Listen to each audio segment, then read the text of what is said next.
Good morning students. पिछले lecture में हमने जो रिप्लाईज पढ़े थे वो फॉर्मल थे। आज हम जो पढ़ने वाले हैं वो पढ़ेंगे इनफॉर्मल रिप्लाईज के बारे में।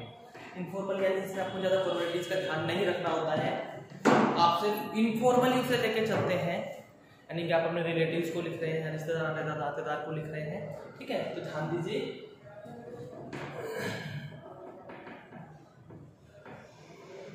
रिप्लाई। और आज जो रिप्लाई पढ़ने वाले हैं वो है आपकी इनफॉर्मल रिप्लाई, जिसे हम अनौपचारिक कहते हैं। अनौपचारिक रिप्लाईज में पिछले वाले हमने जो पढ़ा था इसमें हमेशा अपने ध्यान रखा था कि थर्ड पर्सन का यूज किया जा रहा था। आज हम जो पढ़ने वाले हैं उसे फर्स्ट पर्सन या फिर सेकंड पर्सन का यूज किया जाता है। इसके जो मेन पॉइंट्स होते हैं, मेन पॉइंट्स, मुख्य बिंदु जो इसके होते हैं, सर्वप्रथम इनफॉर्मल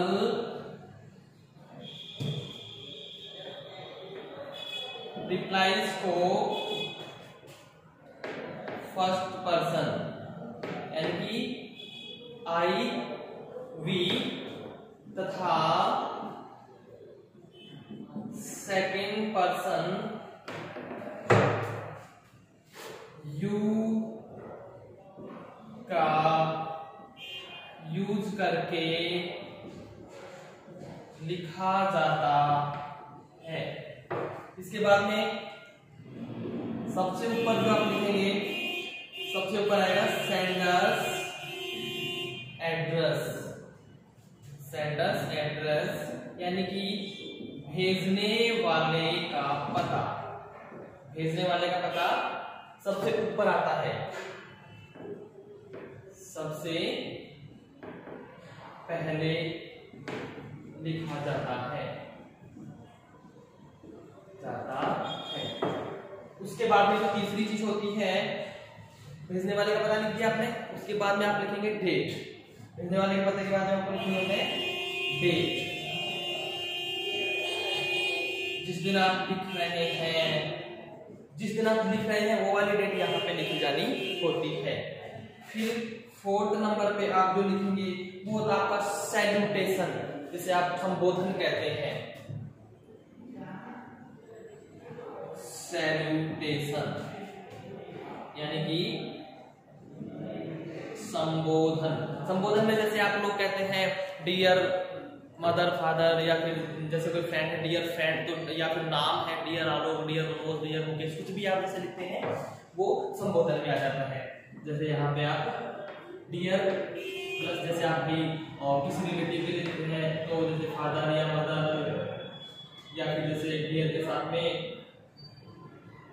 फ्रेंड आ गया या फिर नेम आ गया फ्रेंड का, तो ये सारी चीज सैल्यूटेशन के अंतर्गत आती है। उसके बाद में आप उसको मेन रूप से लिखना प्रारंभ करते हैं। आप एक्सेप्ट कर रहे हैं या डिक्लाइन कर रहे हैं वो क्लियर बताना होता है आपको। पांचवा, एक्सेप्ट या डिक्लाइन के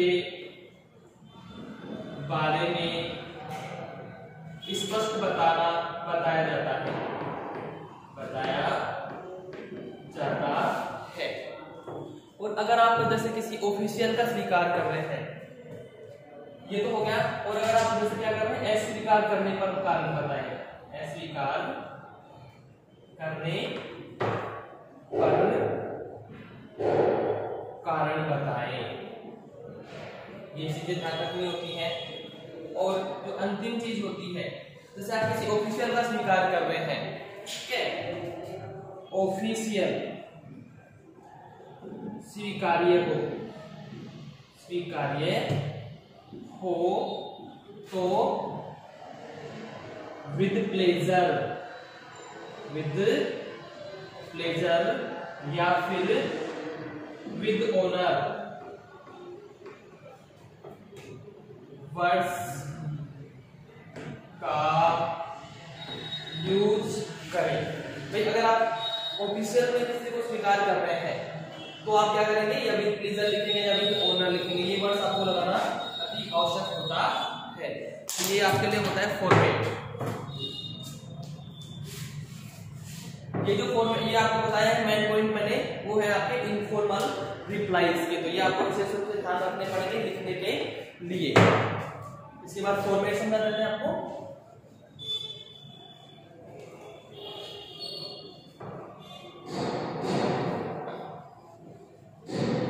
इस प्रकार से हम एक लेटर लिखते हैं तो इसका फॉर्मेट कुछ इसी प्रकार से होता है। बस अपन को इसमें क्या करना होता है, इसको बॉक्स में बंद करना होता है। देखिए सबसे पहले मैंने आपको बताया था देते हैं।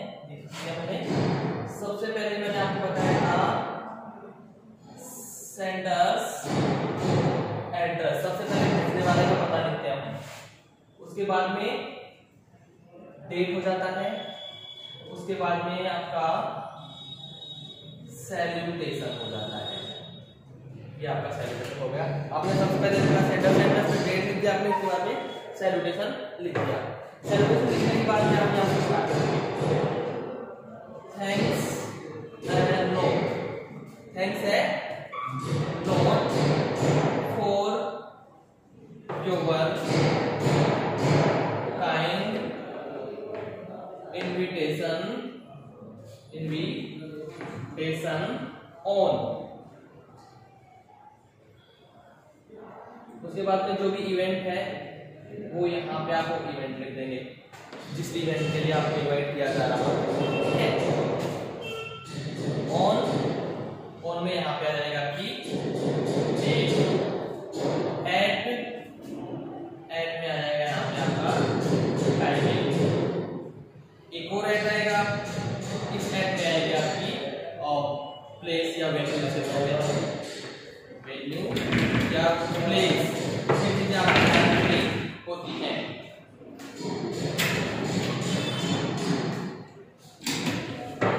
ये चीजें विशेष रूप से आपको ध्यान रखनी होती है। इसके बाद में जैसे आप स्वीकार कर रहे हैं, एक तो आप अस्वीकार करेंगे, एक आप स्वीकार करेंगे। तो स्वीकार कर रहे हैं तो यहाँ पे क्या लिखेंगे, I am very pleased to be with you. ये हो गया। फिर looking forward to be there, looking forward to be there. आगे तो सोच रहा हूँ कि मैं वहां पहुंचूं। इसके बाद में यहाँ पे आएगा आपका योर, जैसे भाई आप अंकल को फादर को जिसको भी लिख रहे हैं तो वहां पे आप लिख देंगे यहाँ पे योर सन या फिर योर फ्रेंड जो भी होता है, या एम्प्लॉय जिसे ऑफिशियल को लिख रहे थे यहाँ पे एम्प्लॉय वगैरह भी आ सकता है। ठीक है, और फिर यहाँ पे आ जाएगा नेम और लास्ट में आप इसे कर दीजिए क्लोज। तो मैंने आपको जो ये फॉर्मेट बताया है ये है रिप्लाई एक्सेप्टिंग के लिए, रिप्लाई एक्सेप्टिंग के लिए। और रिप्लाई में कौन सी है ये है आपकी इनफॉर्मल रिप्लाई। इनफॉर्मल रिप्लाई में एक्सेप्टिंग वाला ये आपका होता है। एक्सेप्ट कर रहे हैं तो देखिए यहां तक आपने लिख दिया, उसके बाद में ये भी आपने लिखना है। अब आप अगर अस्वीकार कर रहे हैं तो ये यहां तक का, भाई मैंने जो यहां से ये लिखा ना, यहां से लेके और ये यहां तक का, ये वाली जो लाइंस मैं आपको दिखा देता हूं एक बार। ये वाला ये वाला आपका लिखा जाता है स्वीकार करने वाले में। एक्सेप्ट कर रहे हैं तो आप, अगर आप एक्सेप्ट नहीं कर रहे हैं तो यहां तक तो आपका सेम रहेगा, प्लेस तक तो सेम रहेगा, कोई चेंज आपको नहीं करना। तो फिर आप कहेंगे सर चेंज क्या करना है? जी सर बिल्कुल आपको जो चेंज करना है वो आपको अभी बता देते हैं, इसको बता दे रहे हैं।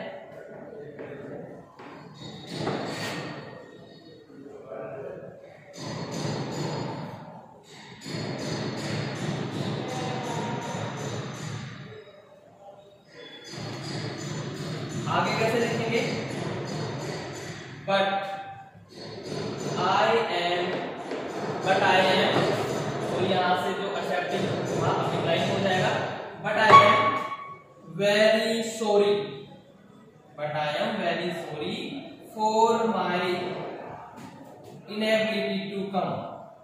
Inability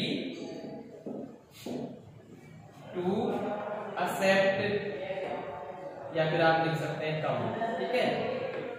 because of an unavoidable reason, या तो आप ये लिख दीजिए because of an unavoidable reason, या फिर आप विशेष रूप से कोई वर्क लिखना चाहें तो वर्क भी आप यहाँ पे लिख सकते हैं। कौन सा वर्क मेरे को है, कौन सा कार्य मेरे को है, उसकी वजह से आप यहाँ पे नहीं जा पा रहे हो, आप इसमें लिख सकते हैं।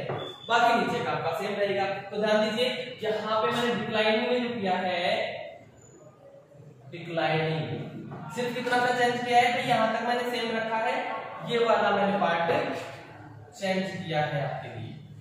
सिंपल इतना सा जो पार्ट है आप ये चेंज कर देंगे तो ये हो जाएगा आपका डिक्लाइनिंग वाला, ये आपका डिक्लाइनिंग हो जाएगा। सर आपने मना कर दिया है, आप इसको स्वीकार नहीं कर पा रहे हैं। इसके बाद में हम आपको एग्जाम्पल के तौर पे समझा देते हैं।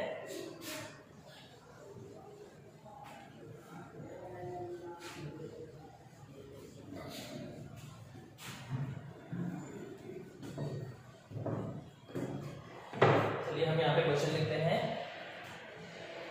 You are Ramesh invited by your friend Manish on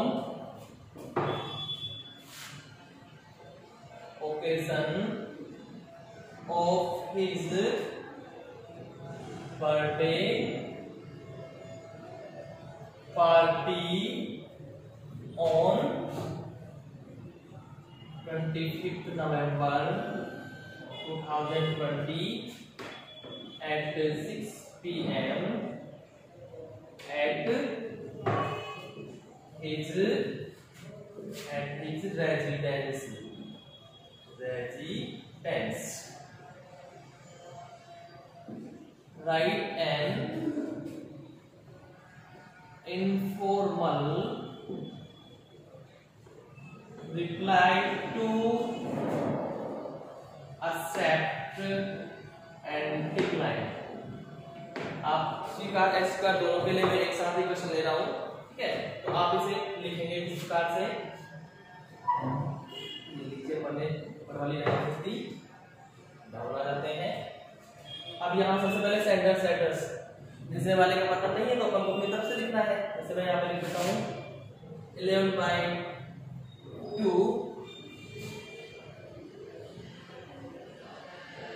Dayanand नगर,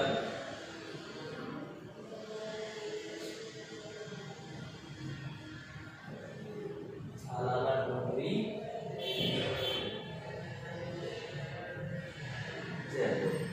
ये मैंने लिख दिया।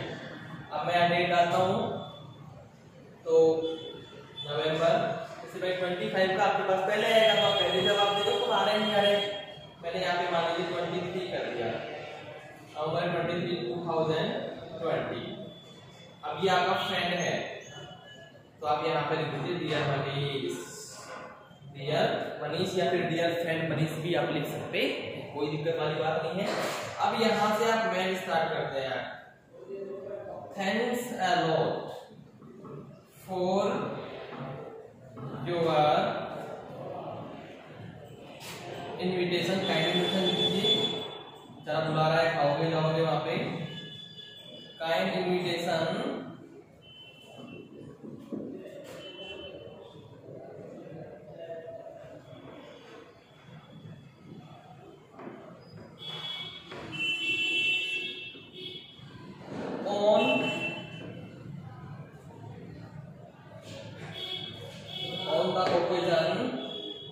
on the occasion of your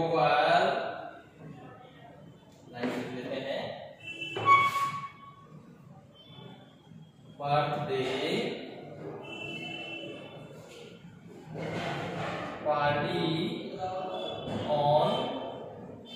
25th November 2020 at 6 PM at your residence.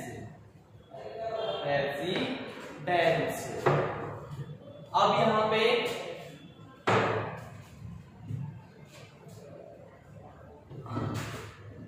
I am much pleased to be there with you, या फिर आप लिख सकते हैं I am looking forward to be there with you, या फिर I am much pleased to be there with you, कोई सा भी आप यहाँ पे लिख सकते हैं। उसके बाद में थैंक यू आप लिखना, थैंक यू आपने ऊपर लिखना, तो नीचे आपको लिखने की जरूरत नहीं है। अब यहाँ पे आप आ जाइए योर फ्रेंड, यहाँ पे आप अपना नाम लिख दीजिए रमेश, और फ्रेंड रमेश, और अब आप इसे कर दीजिए यहाँ से क्लोज। तो ये आपका हो गया है एक्सेप्ट वाला। ये जो अपन ने अभी लिखा है कौन सा है, ये एक्सेप्टिंग वाला है। इसमें आप स्वीकार कर रहे हैं सर, ठीक है, स्वीकार्य हो गया। इसके बाद अब आपको यहाँ पे डिक्लाइन का भी दे रखा है, तो डिक्लाइन करने के लिए आप क्या करेंगे, यहाँ से और यहाँ तक आपका सेम रहेगा, आपको कोई चेंज नहीं करना है। इसके आगे आपको चेंज करना है, और इसके आगे जो आप चेंज करेंगे वो क्या करेंगे, यहाँ से मैं इसको हटा दे रहा हूँ,